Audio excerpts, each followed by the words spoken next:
edition of a timeless classic. And on the back it's got those other examples of those covers that they did. If you guys have any of these, let me know. I think they're so funny.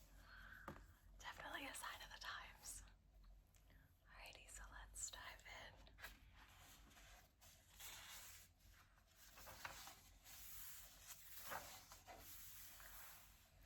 Chapter 1. It is universally acknowledged that a single man in possession of a good fortune must be in want of a wife.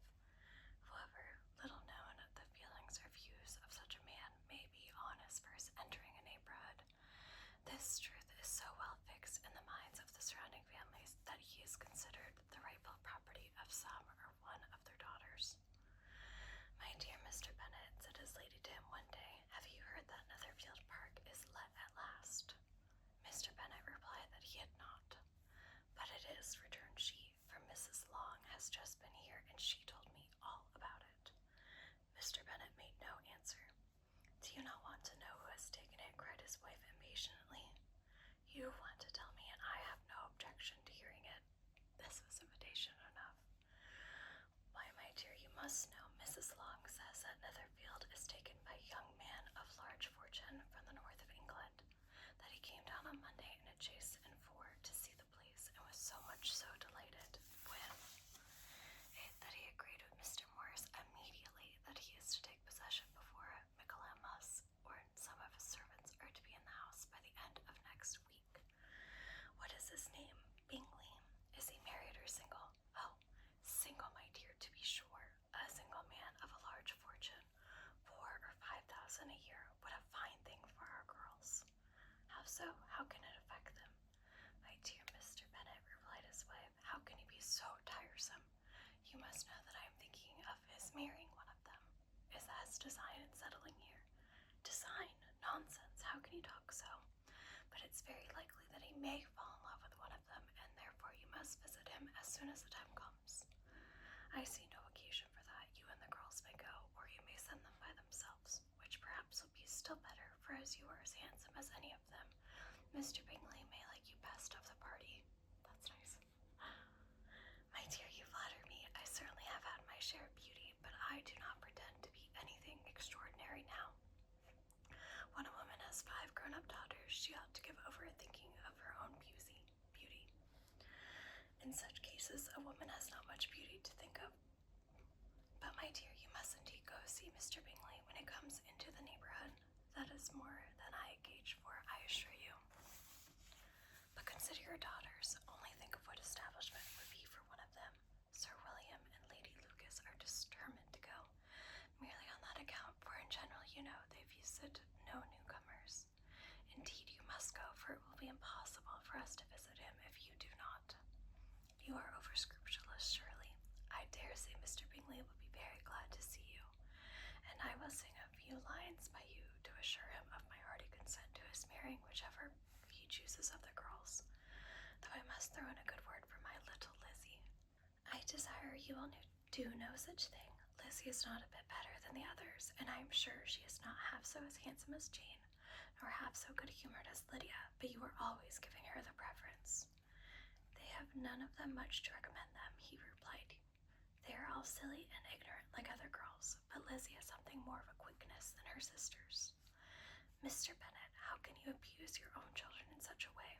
You take delight in vexing me. You have no compassion for my poor nerves." "You mistake me, my dear. I have high respect for your nerves. They are my old friends. I have heard you mention them with consideration in these last 20 years at least. Ah, you do not know what I suffer.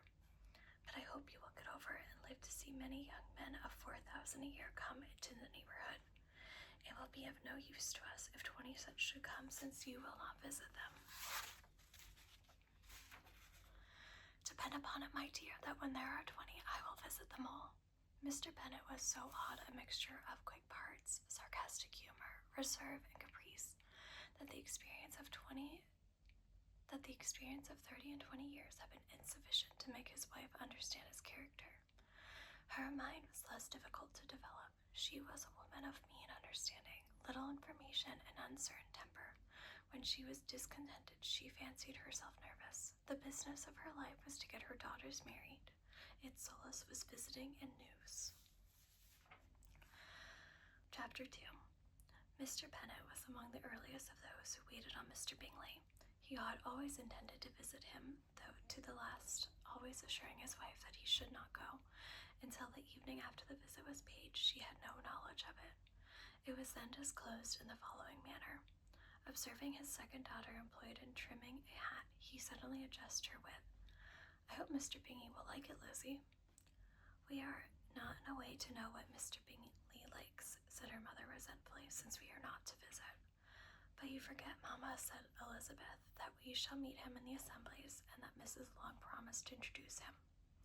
"I do not believe Mrs. Long will do any such thing. She has 2 nieces of her own. She is a selfish, hypocritical woman, and I have no opinion of her." "No more have I," said Mr. Bennet, "and I am glad to find that you do not depend on her serving you." Mrs. Bennet tried not to make a reply, but unable to contain herself, she began scolding one of her daughters. "Don't keep coughing so, Kitty, for heaven's sakes. Have a little compassion on my nerves. You tear them to pieces." "Kitty has no discretion in her coughs," said her father. "She times them ill." "I do not cough for my own amusement," replied Kitty fretfully. "When is your next ball to be, Lizzie?" "Tomorrow fortnight." "Aye, so it is," cried her mother, "and Mrs. Long does not come back till the day before. So it will be impossible for her to introduce him, for she will not know him herself." "Then, my dear, you may have the advantage of your friend, and introduce Mr. Bingley to her." "Impossible, Mr. Bennet, impossible. When I am not to be acquainted with him myself, how can you be so teasing?" "I honor your circumspection. A fortnight's acquaintance is certainly very little. One cannot know what a man really is by the end of a fortnight, but we do not venture somebody else will. And after all, Mrs. Long and her daughters must stand their chance, and therefore, as she will think it an act of kindness if you decline the office, I will take it on myself." The girls stared at their father. Mrs. Bennet only said, "Nonsense, nonsense." "What can be the meaning of that emphatic explanation?" cried he. "Do you consider the forms of introduction and the stress that is laid on them as nonsense? I cannot quite agree with you there. What say you, Mary? For you are a young lady of deep reflection, I know, and read great books and make extracts." Mary wished to say something sensible, but knew not how. "While Mary is adjusting her ideas," he continued, "let us return to Mr. Bingley." "I am sick of Mr. Bingley," cried his wife. "I'm sorry to hear that. But why did you not tell me that before? If I had known as much this morning, I certainly would not have called on him. It is very unlucky, but as I have now actually paid a visit, we cannot escape the acquaintance." The astonishment of the ladies was just what he wished, that of Mrs. Bennet perhaps surpassing the rest, though when the first tumult of joy was over, she began to declare that it was what she had expected all the while. "How good it was in you, my dear Mr. Bennet, but I knew I should persuade you at last. I was sure you loved your girls too well to neglect such an acquaintance. Well, how pleased I am. It is a good joke, too, that you should have gone this morning and never said a word about it until now." "Now, Kitty, you may cough as much as you choose," said Mr. Bennet, and as he spoke he left the room, fatigued with the raptures of his wife. "What an excellent father you have, girls," said she when the door was shut. "I do not know how you will ever make his amends for his kindness, or me either, for that matter. At our time of life it is not so pleasant, I can tell you, to be making new acquaintances every day, but for your sakes we would do anything. Lydia, my love, though you are the youngest, I dare say Mr. Bingley will dance with you at the next ball." "Oh," said Lydia stoutly, "I am not afraid, for though I am the youngest, I'm the tallest." The rest of the evening was spent in conjecturing how soon he would return Mr. Bennet's visit and determining when they should ask him to dinner. Chapter 3. Not all that Mrs. Bennet, however, with the assistance of her 5 daughters, could ask on the subject, was sufficient to draw from her husband any satisfactory description of Mr. Bingley. They attacked him in various ways, with barefaced questions, ingenious suppositions, and distant surmises, but he eluded the skill of them all, and they were at last obliged to accept the second-hand intelligence of their neighbour, Lady Lucas. Her report was highly favourable. Sir William had been delighted with him. He was quite young, wonderfully handsome, extremely agreeable, and to crown the whole, he meant to be at the next assembly with a large party. Nothing could be more delightful. To be fond of dancing was a certain step towards falling in love, and the very lively hopes of Mr. Bingley's heart were entertained. "If I can but see one of my daughters happily settled at Netherfield," said Mrs. Bennet to her husband, "and all the others equally well married, I shall have nothing to wish for." In a few days Mr. Bingley returned to Mr. Bennet's visit, and sat about 10 minutes with him in his library. He had entertained hopes of being admitted to a sight of the young ladies, whose beauty he had heard so much, but he only saw the father. The ladies were somewhat more fortunate, for they had the advantage of ascertaining from an upper window that he wore a blue coat and rode a black horse.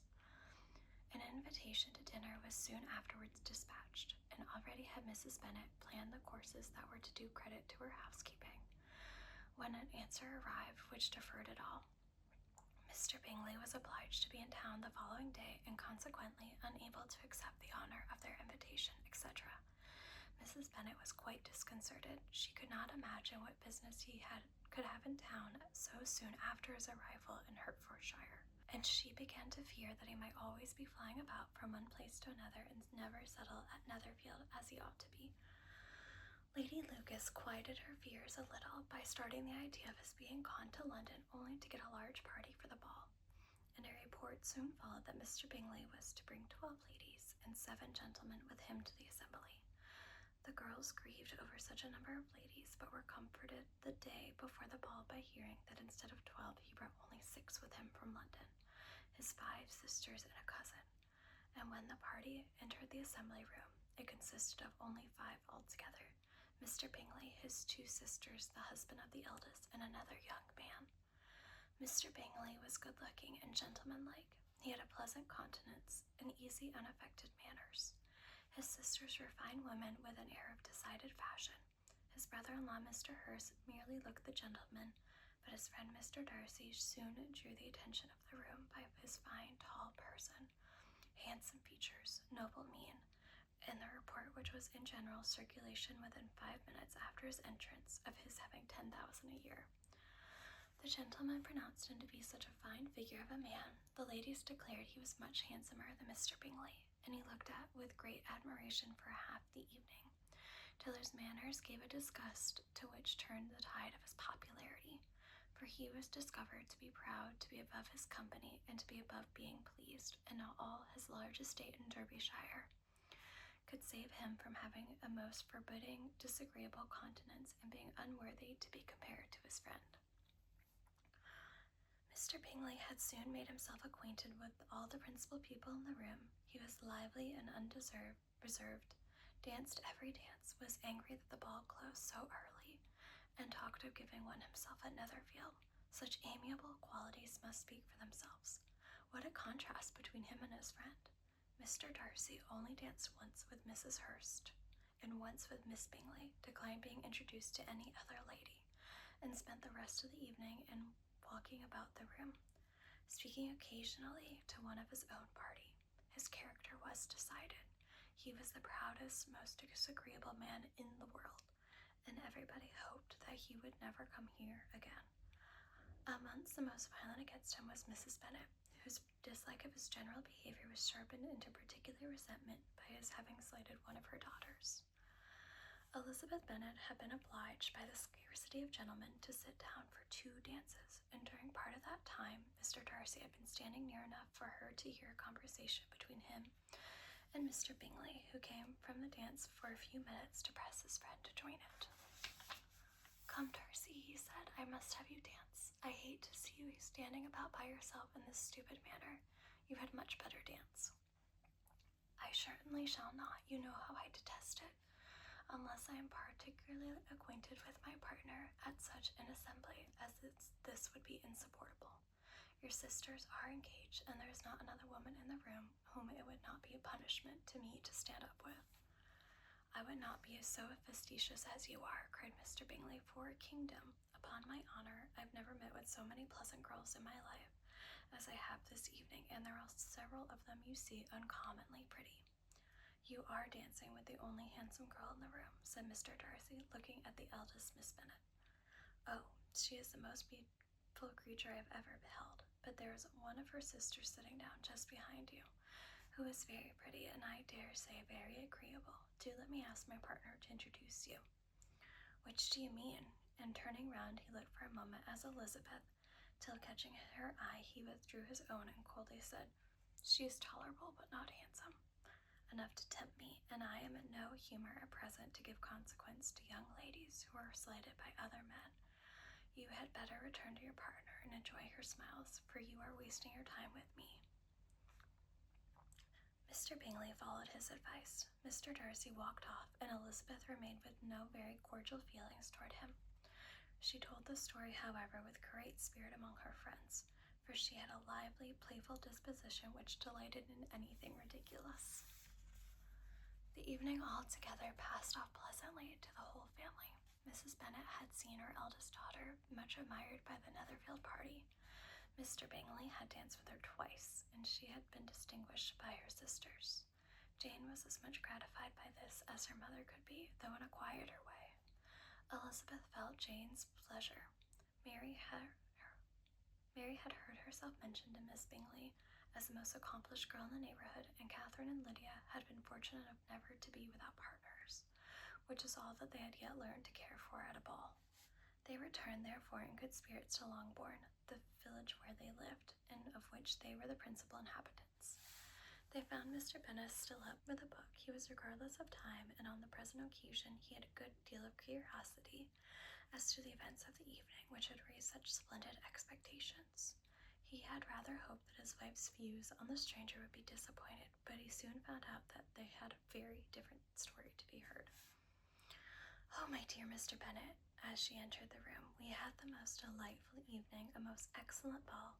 I wish you had been there. Jane was so admired, nothing could be like it." Everybody said how well she looked, and Mr. Bingley thought her quite beautiful, and danced with her twice. Only think that, my dear. He actually danced with her twice, and she was the only creature in the room that he asked a second time. First of all, he asked Miss Lucas. I was so vexed to see him stand up with her. But however, he did not admire her at all. Indeed, nobody can, you know. And he seemed quite struck with Jane as she was going down the dance. So he inquired who she was, got introduced, and asked her for the next two. Then the 2/3 he danced with Miss King, and the 2/4 with Maria Lucas, and the 2/5 with Jane again, and the 2/6 with Lizzie, and the Boulanger. If he had any compassion for me, cried her husband impatiently, he would not have danced half so much. For God's sake, say no more of his partners. Oh, that he had sprained his ankle in the first dance. Oh, my dear, I am quite delighted with him. He is so excessively handsome, and his sisters are charming women. I never in my life saw anything more elegant than their dresses. I dare say the lace upon Mrs. Hurst's gown." Here she was interrupted again. Mr. Bennet protested against any description of finery. She, therefore, obliged to seek another branch of the subject, related with much bitterness of spirit and some exaggeration the shocking rudeness of Mr. Darcy. "But I can assure you," she added, "that Lizzie does not lose much by not suiting his fancy, for he is a more disagreeable, horrid man, and not all worth pleasing. So high and conceited that there was no enduring him. He walked here and he walked there, fancying himself so very great. Not handsome enough to dance with. I wish you had been there, my dear, to have given him one of your set-downs. I quite detest the man." And that was the 3rd chapter of Pride and Prejudice by Jane Austen. Let me know your thoughts, and if you have another book recommendation for me,